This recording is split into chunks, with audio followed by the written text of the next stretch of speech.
Bottle openers are one of those very basic projects that every metal worker, every craftsman does, and everybody's got their own spin on them. So today we are going to work on making and to giving you a rundown on how to make the basically basic functional part of a bottle opener. That way you can take it into your own shop and customize it how you like. So we are going to start with a 1/2 inch piece of round stock because this is what I have laying around. It's really easy to get a hold of. You can buy this in the form of rebar really easily at your hardware store or your big box store. And yeah, so first things first, we're going to turn on the forge and then we'll put the metal in there to heat it up. All right, so first thing that we do, we're squaring off the end.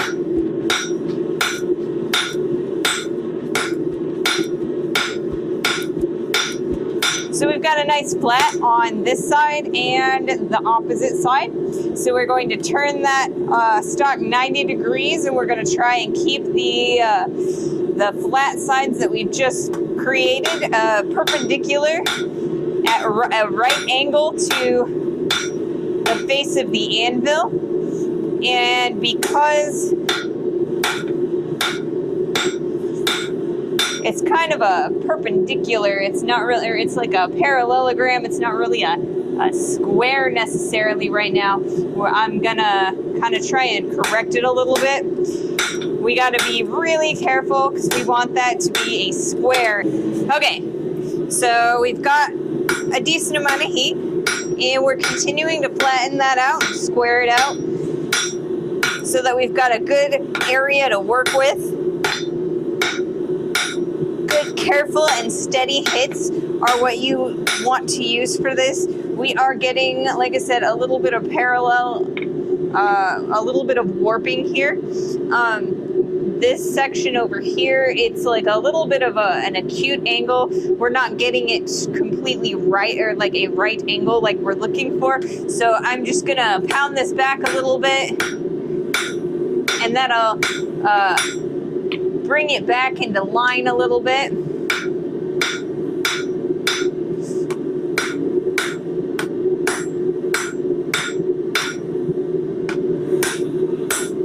And we are hammering on all 4 sides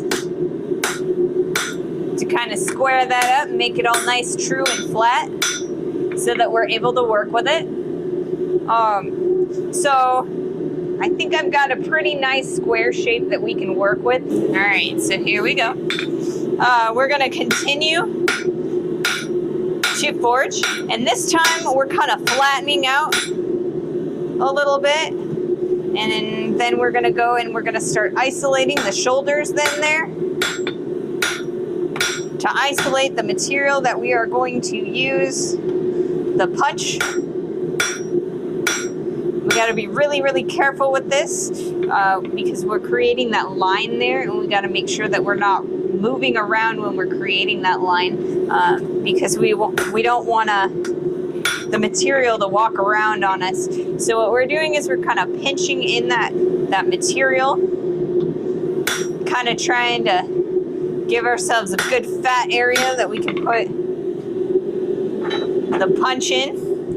So right now, there isn't quite enough material for this punch. Right now, for this heat, we are going to start flattening out that end.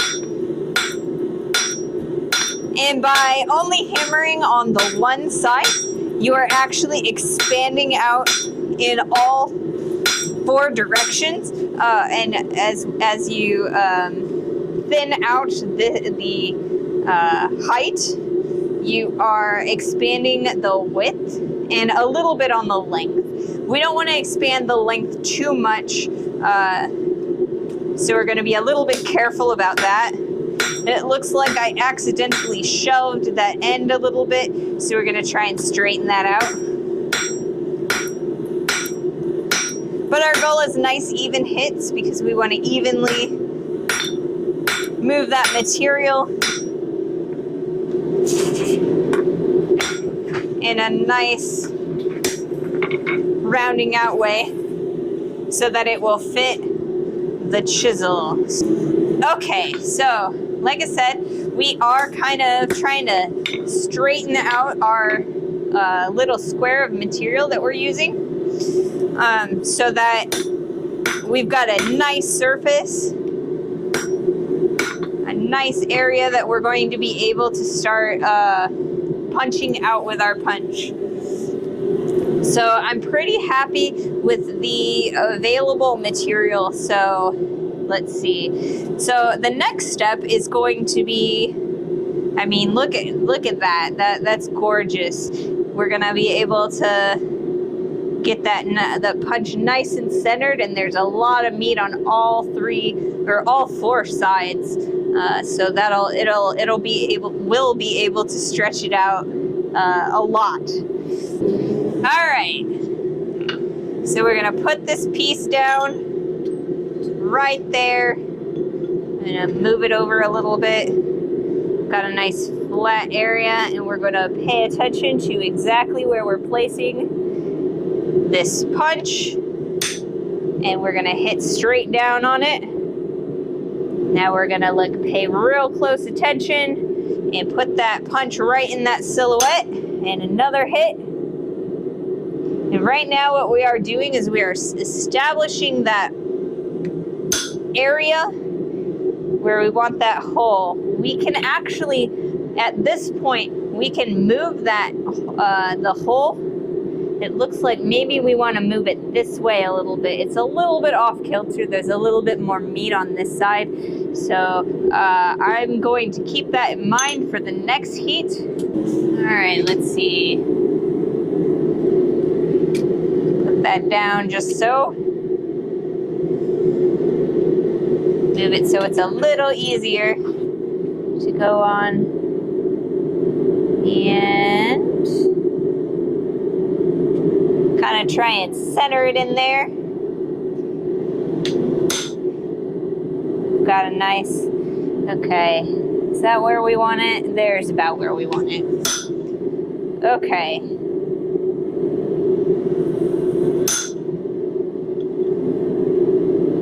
And like I said, we lift it after every hit and replace it on there very carefully in the beginning until we've got a good divot that we can just keep going on. So it's probably going to take me a couple heats to really establish this in there because I'm a little bit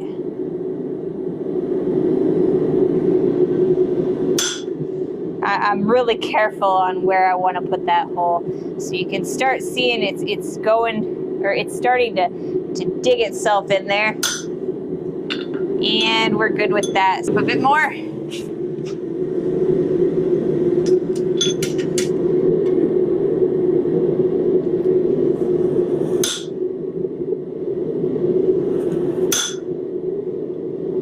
And as I am hammering on this piece of material, I'm actually looking more at the head of the punch than I am at the material that I'm working with. I am relying, now that I have it nice and a deep hole that I could actually feel, I'm actually spending much more time looking at the top so that I know exactly where I am hitting. Because it is so easy when you're working with chisels and punches and everything to hit your hand, miss the head of the tool and hit your hand. All right, so we're putting the material over top of the Pritchel hole. We're gonna kind of direct it a bit with the tool. And we're gonna hit through that, and as you can see, we're kind of bowling it out a little bit. So we don't want to do that too badly, but now we can kind of see a ghosting of where that is. A ghosting, and I'm dropping everything.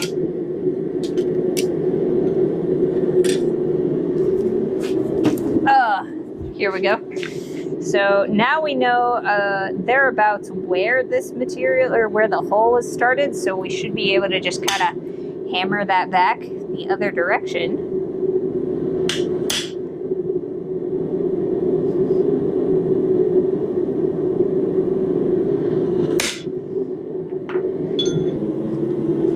All right, so we're back to the opposite side.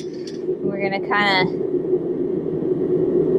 look at our halo and find where that hole was started, and we're gonna hammer back on it.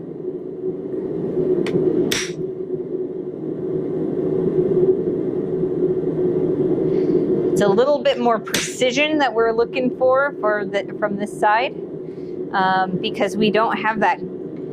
Our ghosting is a little bit less than on the front side.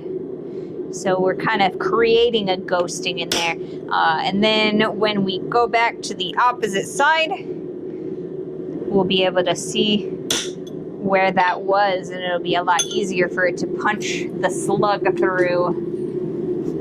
So you can see where we've kind of like brought back on the other side. So it's kind of like a convex dome where we have used the punch. So you can see it's a little bit raised in the center there, and that's exactly what we want to see. Like I said, we're starting to kind of punch, like perforate that hole, so it'll be a lot easier to get the slug out.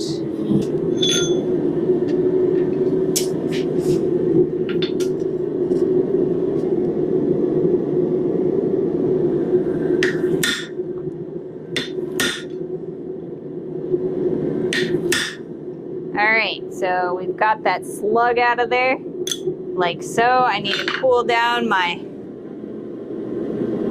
punch. And then what we're gonna do, that slug, it's still a little bit attached.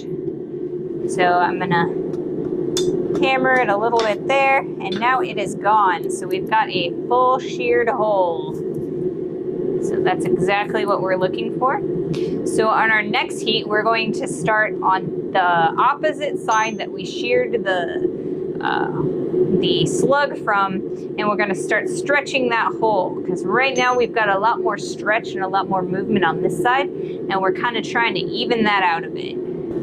So like I said, we are turning this over, putting it over the Pritchel hole, and we're going to start stretching on this side.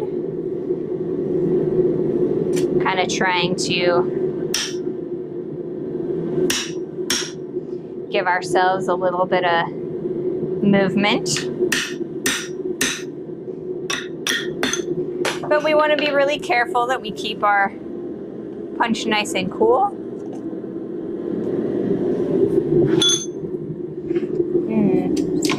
Delicious. I dropped my piece. So we're getting a little bit of stretch on that side over there. We've got a lot, we've got some stuff going on. So we're going to go this side next time. And then after that, we'll go this side again.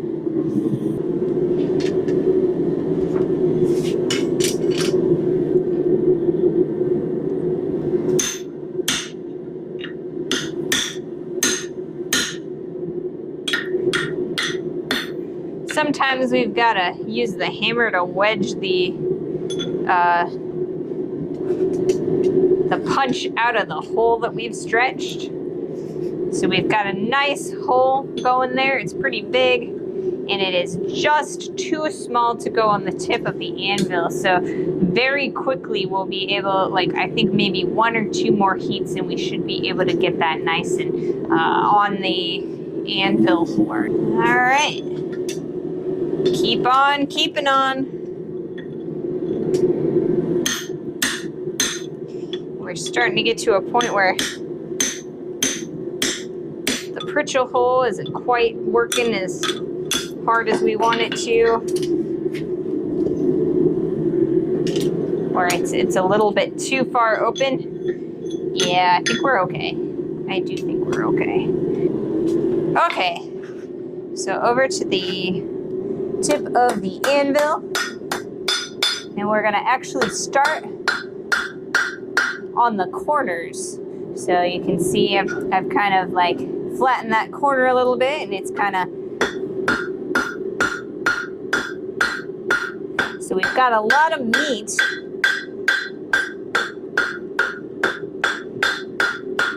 on the tip here. So that's what we're gonna like start, that's where we're gonna start stretching this hole. So like I said, we've got a lot of meat at the top that we want to get rid of, and then we've got a little bit of meat on the edges, and we're gonna use that material to stretch it out, widen it out, and lengthen it. Alrighty.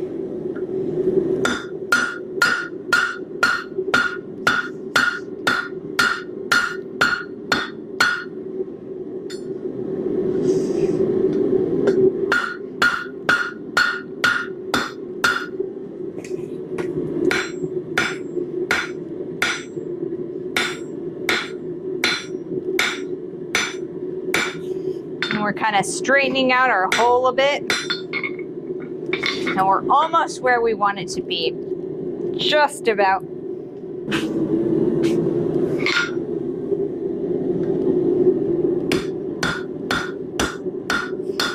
Kind of trying to straighten out that hole a little bit,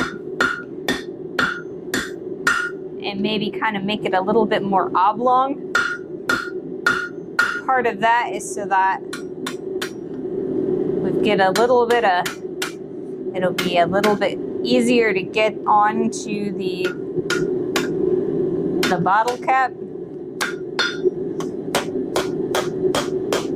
Kind of like that. So we've taken our round hole and made it a little bit oblong. So now the next thing that we're gonna do is we're going to take that punch, and we're going to create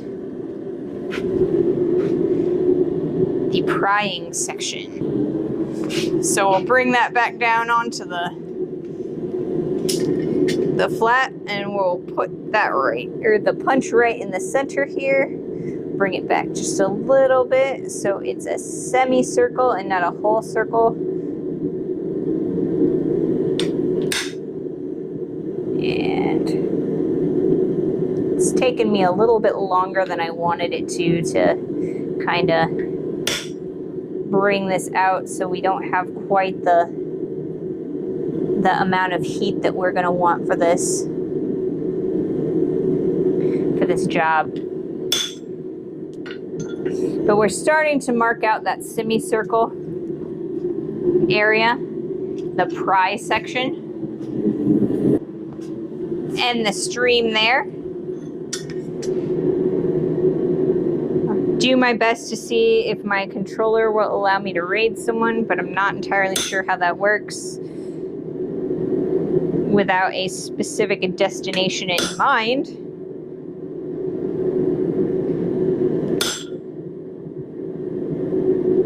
But yeah, this is how you make a round form bottle opener. There you are.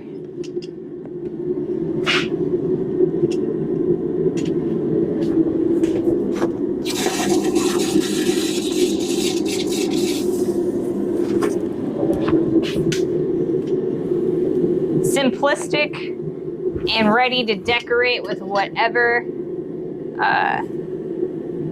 customizations you'd like to do.